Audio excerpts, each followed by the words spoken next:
Assalamualaikum warahmatullahi wabarakatuh. Apa kabar Bapak Ibu sahabat semua? Jumpa lagi dengan saya di channel YouTube Isram Lau. Nah, channel ini akan membahas tentang peristiwa atau kasus perdata. Kok bisa jadi pidana, dilarikan ke pidana? Apakah bisa kasus perdata bisa dibawa ke ranah pidana? Nah, kita harus lihat dulu jenis kasusnya. Ya, menurut saya bisa-bisa aja, tetapi harus lihat dulu jenis kasusnya seperti apa. Contoh misalkan ya, ada seseorang datang kepada saya bermohon, meminta-minta dipinjamkan uang. Nah, contohnya ini ya, contoh ya, kasus pinjam uang, utang nih bahasanya ya. Nah, dia pinjam uang kepada saya dengan dalih untuk kegiatan bisnis, usaha. Nah, dia meminjam uang, minta jangka waktu 3 bulan sebesar 50 juta. 50 juta uang tersebut akan dikembalikan plus keuntungan. Nah, saya dijanjikan keuntungan setiap bulan mendapat 10% ya. Plus ada plus-plusnya ke depan ya. Nah, oleh karena saya dijanjikan jenis kegiatan usaha dan bisnis yang mendapatkan profit keuntungan sekian-sekian ditambah 10%. Saya tergiur dong. Kan gitu. Tergiur dengan tawaran itu. Mau pinjam uang. Nah, saya diyakinkan, saya dibujuk, saya dirayu sehingga uang tersebut harus saya berikan kepada dia. Karena saya termakan. Apa yang disampaikan ya cukup menjanjikan, menggiurkan. Ya mau tidak mau ya saya harus berikan karena di sana ada keuntungan. Ya kan begitu. Dengan dibuatkan surat perjanjian, ada perjanjian tempo waktu 3 bulan ya, uang akan kembali sebesar 50 juta plus keuntungan, profit, terus kemudian persen sekian persen. Nah, saya sudah berpikir dong, wah keuntungan. Hanya minjem uang modal 50 juta. Dapat kembalian modal plus profit plus 10%. Luar biasa. Nah, setelah mendekati 3 bulan, saya menagih. Saya meminta, saya memperingatkan uang yang telah dipinjamnya. Nah, pinjam meminjam ini kan masuk ranah perdata, apalagi dibuatkan perjanjian. Kan gitu.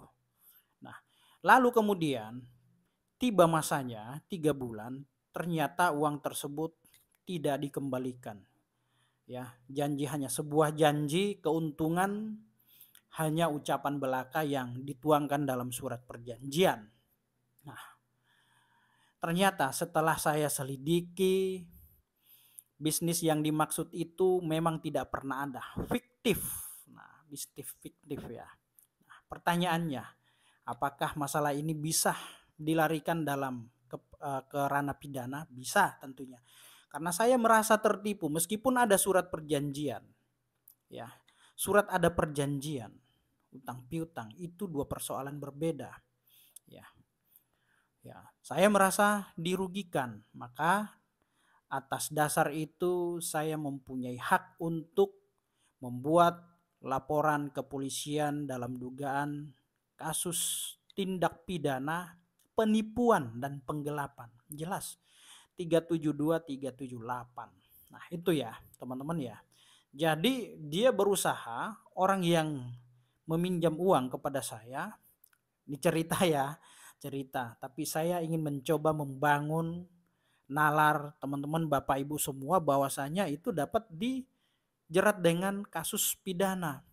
Karena dia sudah melakukan penipuan, penggelapan yang pada faktanya apa yang disampaikan kepada saya itu tidak pernah terjadi dan memang itu kegiatan fiktif sehingga sangat beralasan hukum saya untuk melakukan penuntutan secara pidana, membuat laporan kepolisian atas peristiwa yang saya alami. Ini dugaan kasus tipu gelap, penipuan penggelapan. Pasalnya 372 378 diatur di dalam Kitab Undang-Undang Hukum Pidana, teman-teman ya. Meskipun awalnya dimulai dengan eh, persoalan perdata, utang piutang, pinjam dan dibuktikan dengan surat keterangan pernyataan, namun apa yang disampaikan dituangkan dalam pernyataan tersebut ya itu tidak sesuai dengan fakta yang disampaikan sebelumnya kepada saya.